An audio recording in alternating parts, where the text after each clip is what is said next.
He's Jay. She's Chanel, and we just Jawjackin. All right, so today we're going to tell you about some exciting news.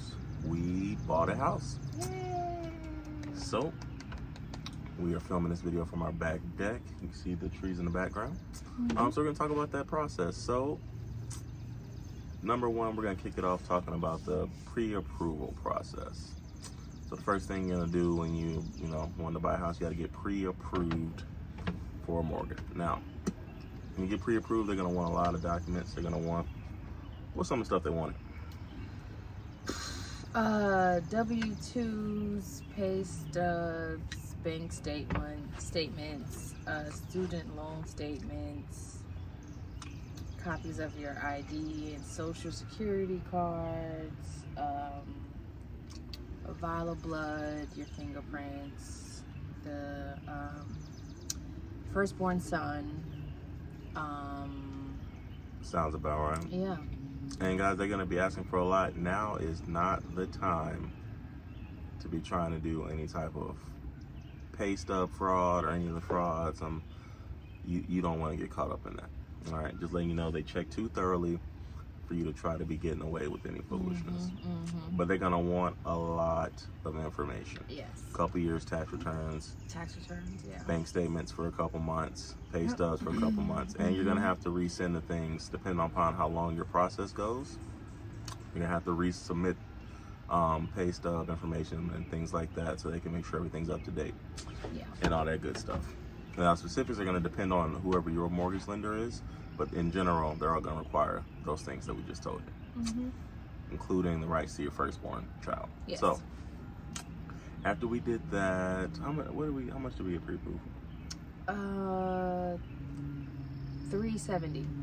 Okay, so we got pre-approved $370. All right. Now, then we began the home shopping thing, and we looked for homes on Zillow. So a lot of people may home shop, but it hits different once you're pre-approved for an actual amount.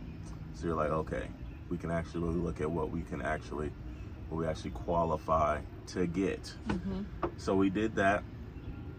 We got a real estate agent that worked with us. She was a big help in showing us stuff. How long? It didn't take us long to find out. How long did it take? No, us? we only looked for 2 days. We looked for 2 days. And then we found this house it was the second to last house on the last day. Yeah. So. I didn't even want to look at it. You did? I didn't even want to look because I was over it. We had been looking at houses all day, and then this was locked, so I was like, man, forget it.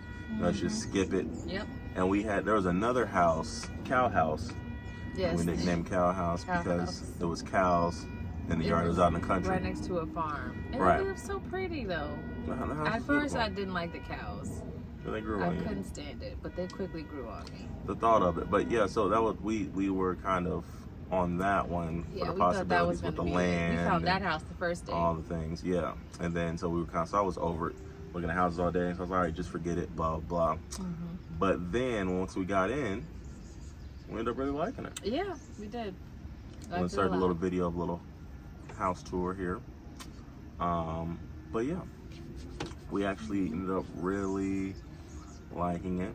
And so from there, we went ahead and submitted an offer. And everything moved relatively quickly from there. It was accepted. Our offer was accepted, and we got the ball rolling, and we made it to our closing date. Yeah. We made it to our closing date.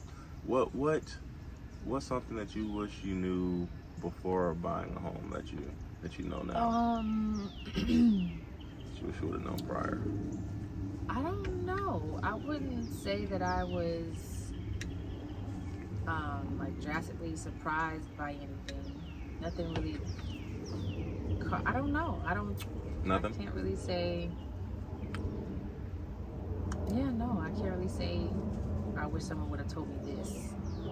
Because I don't. Right, we got everything all right, right? Yeah, it was pretty relatively simple compared to other horror stories that I've heard. I wish I would have known that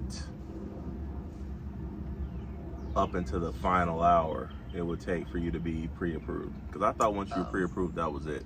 I did not know that there was I didn't think that. extensive beyond being pre-approved. Because I've heard stories of where people were like a couple days before closing, they didn't go through. Yeah, so I wish I would have known that, because I thought once you're pre-approved, I thought that was it. Because I'm like, what's the point? To me, what's the point of doing all that work, doing all that documentation, doing all of that if you're not really approved? Just because Like, to me, what? They can't. That's what they could do. I guess I don't know. To me, it makes no sense. Like, it makes no sense. Yeah, but the pre-approval doesn't really mean anything. Yeah, and I didn't know that. I thought it meant something. I think that they should change that. That just means that you're basically allowed to look at houses. You have enough money to look at That's houses. insane. I think they ought to change it to where you're only pre-approved for the amount that they're going to give you, so it shouldn't be that hassle. I think they should do that, and then they should just wait to pre-approve you, because to me that makes zero sense.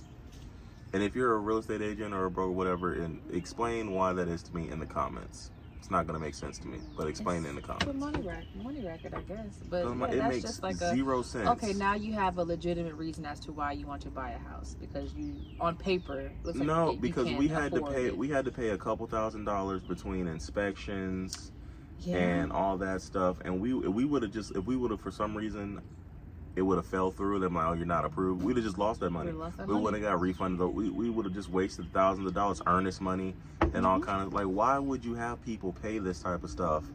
Money, putting earnest money down, putting capitalism. For those of you who don't know what earnest money is, earnest money is basically the money that you put up to say that you're not playing. Like a small deposit. Yeah, but it's just to say that you're not playing around. You're not pulling like. Shout out to Risa Tisa. You know. Oh yeah. Also, side note, after buying out, I don't see how she was for the fake to be faked and tricked for so long. But that's another story. If you don't know, for so much documentation. I guess he got it because he was doing the cash offer, so I guess that's how he got around it. But to me, that's beyond foolishness. Shout out to her though. If you haven't heard her story, go check her out. Just YouTube her, she'll come up. But anyway, if you've been living under a rock,